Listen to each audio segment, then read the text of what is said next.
O Senhor esteja convosco. Ele está no meio de nós. Proclamação do Evangelho de Jesus Cristo segundo Lucas.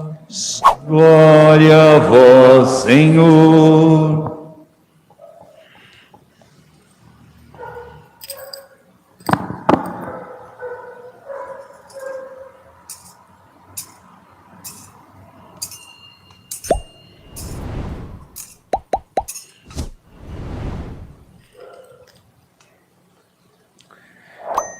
Naqueles dias, Maria partiu para a região montanhosa, dirigindo-se apressadamente a uma cidade da Judéia. Entrou na casa de Zacarias e cumprimentou Isabel.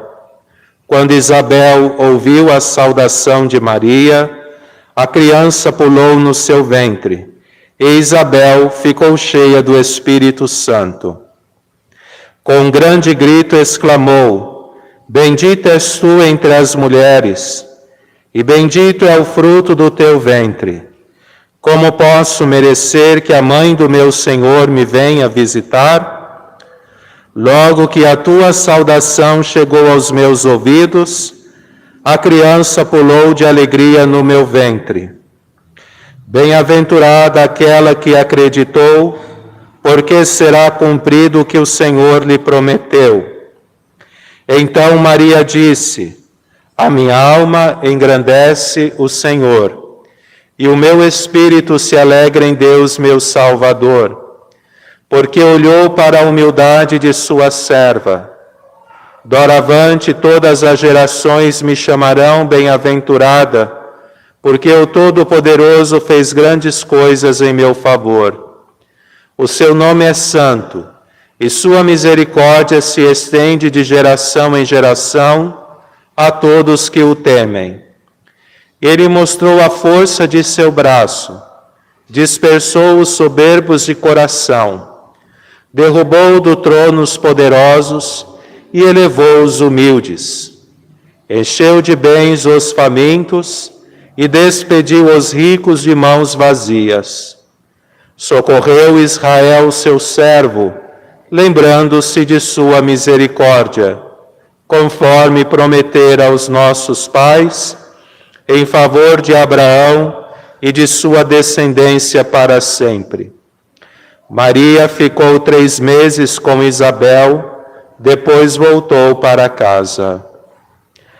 Palavra da salvação. Glória a vós, Senhor. As palavras do Santo Evangelho perdoem os nossos pecados. Amém.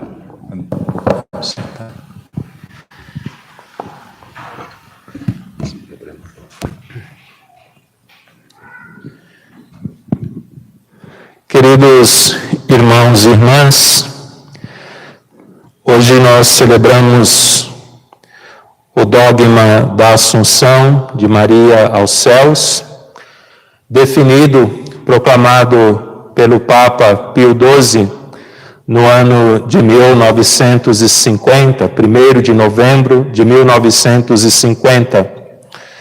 E o dogma não é algo criado pela Igreja, mas definido, proclamado pela Igreja.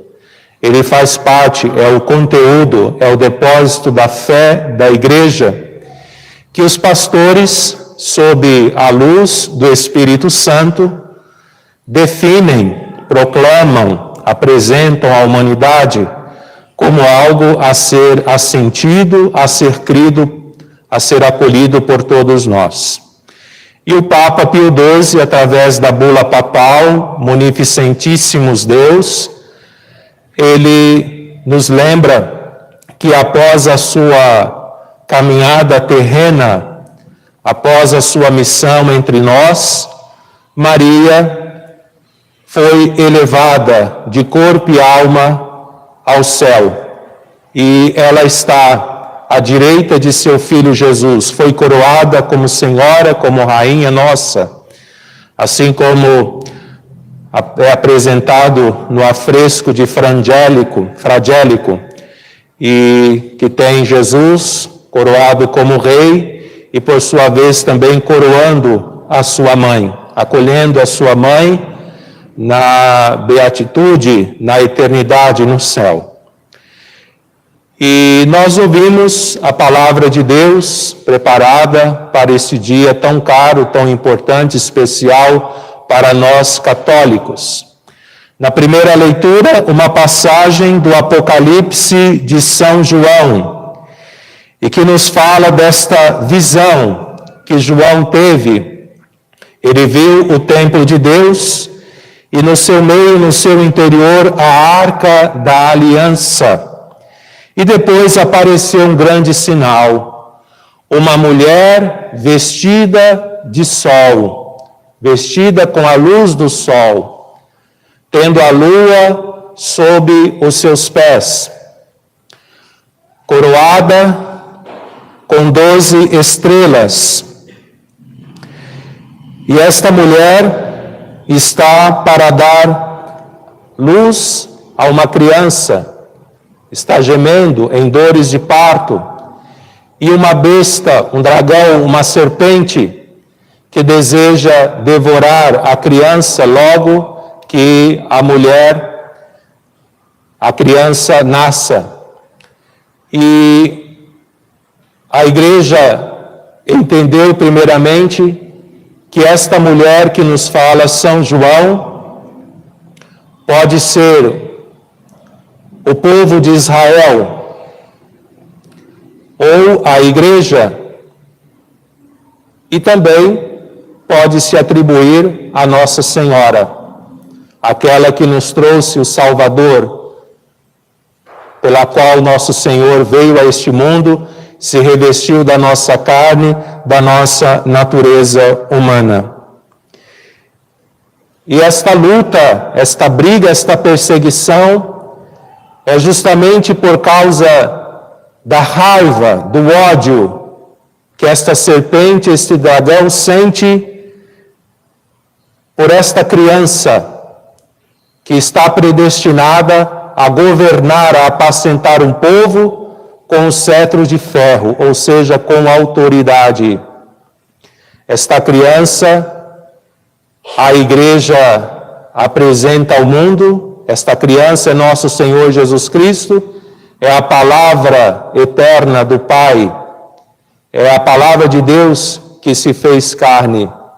E é por isso que na leitura nós ouvimos que a mulher foge para o deserto e a criança é levada para o céu, para junto de Deus. E uma voz forte que diz: agora realizou-se a salvação, a força e a realeza do nosso Deus e o poder do seu Cristo. Claramente se referindo à ressurreição, à ascensão de nosso Senhor Jesus Cristo ao céu. Na segunda leitura de hoje, São Paulo nos lembra que Jesus ressuscitou como primícias. Depois, todos aqueles que pertencem a Cristo, por ocasião da sua vinda, ressuscitarão. Em primeiro lugar, destes que pertencem a Cristo, está Nossa Senhora. E é por isso que ela é elevada aos céus pelos anjos. É por isso que o seu corpo é revestido de glória, de imortalidade. A igreja não fala, não se pronuncia se Maria passou pela morte ou não. As igrejas orientais falam, cultuam, celebram a dormição de Nossa Senhora, que ela adormeceu e depois deste sono, Maria é elevada pelos anjos aos céus. A igreja, no entanto, não tem uma palavra oficial.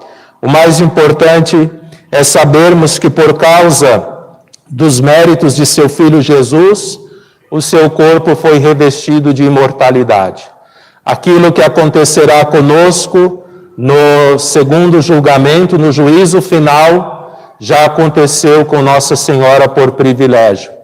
Nós sabemos que quando morremos, a nossa alma vai para o juízo particular e o nosso corpo aguarda o juízo final, quando Jesus, na sua parousia, na sua manifestação, na sua glória, retornar para levar-nos consigo. Então ressuscitaremos também com o nosso corpo, este corpo que é templo do Espírito Santo, santuário do Altíssimo, como nos lembra o apóstolo São Paulo. E Nossa Senhora já recebe esta graça por antecipação. O mesmo aconteceu na sua Imaculada Conceição, terceiro dogma mariano, proclamado pelo Papa Pio IX, no século XIX, e que nos lembra que no ato da intimidade dos seus pais, Joaquim e Ana, naquele momento em que Maria é concebida, ela já é preservada da mancha do pecado original. Aquilo que nós recebemos na fonte batismal, no dia do nosso batismo, quando somos batizados em nome da Santíssima Trindade, se apaga de nosso ser a mancha do pecado original. Em Nossa Senhora acontece justamente na sua concepção. E por isso, o terceiro dogma definido, a Imaculada Conceição. Então, Nossa Senhora, ela recebe esta graça, não pelos seus próprios méritos, mas pelos méritos de seu Filho Jesus. E o Evangelho de hoje, queridos irmãos, nós podemos sintetizar em duas virtudes: humildade e serviço. Maria, mesmo não entendendo quais são os planos, os projetos divinos, ela dá o seu fiat, o seu faça-se. Ou seja, ela aceita participar da história da salvação, mesmo sem entender, pois Jesus, como nós sabemos, não nasceu da semente de um homem. Jesus não nasceu do sêmen de José, mas Jesus nasceu por obra, por ação do Espírito Santo. O Espírito Santo envolveu Maria com a sua sombra e ela então pôde ser a mãe do Salvador. Através do seu ventre, do seu seio, a segunda pessoa da Santíssima Trindade, Deus, se revestiu da nossa carne, da nossa natureza. Nossa Senhora, ela pisa na cabeça da serpente justamente porque aceita, é obediente ao projeto, à vontade do Pai. Os nossos primeiros pais, Adão e Eva, quiseram construir a sua felicidade, a sua vida, viver prescindindo de Deus. Maria não quer prescindir de Deus, mas se coloca inteiramente sob a vontade, os desígnios, o desejo de Deus.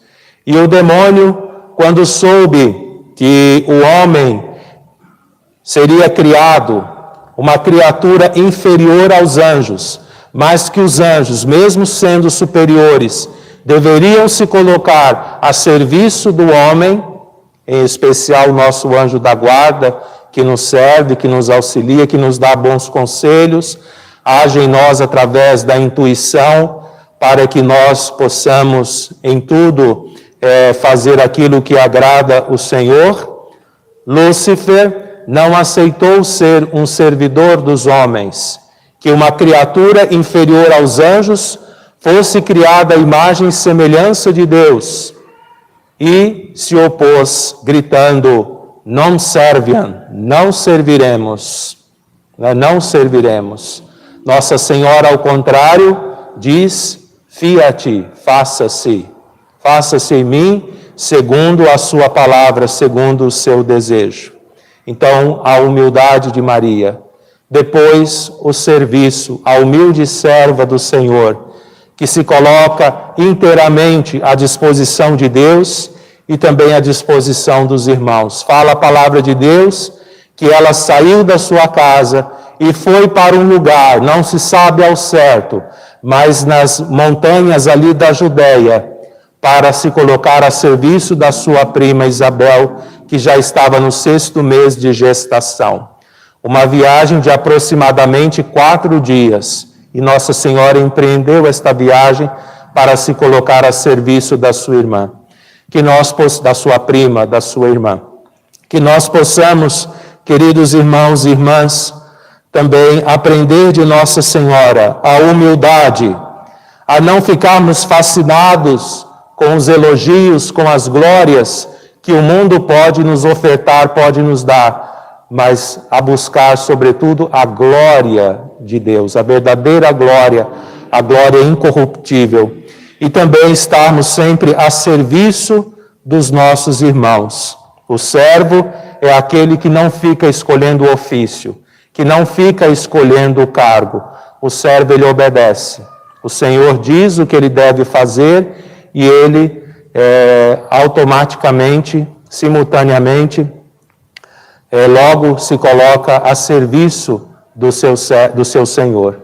Assim também devemos ser nós nas mãos de Deus. Nós somos os pincéis na mão do artista, né? Não somos nós que determinamos a silhueta, o desenho, os traços que serão colocados, gravados na tela, mas o autor. Nós somos apenas instrumentos nas mãos do Espírito Santo de Deus. E Maria soube exercer esta diaconia, este serviço com galardia, se colocando inteiramente nas mãos de Deus. Então peçamos, amados irmãos e irmãs, que Nossa Senhora da Assunção interceda por nós, para que a nossa vida, a nossa caminhada neste mundo seja pautada pela humildade, pelo serviço, pela obediência, pela docilidade à vontade, aos desígnios de Deus. Maria foi o que nós somos hoje, e nós somos chamados a ser o que ela é hoje. Somos chamados a, depois da nossa caminhada neste mundo, estar revestidos da imortalidade do dom de Deus. Louvado seja nosso Senhor Jesus Cristo.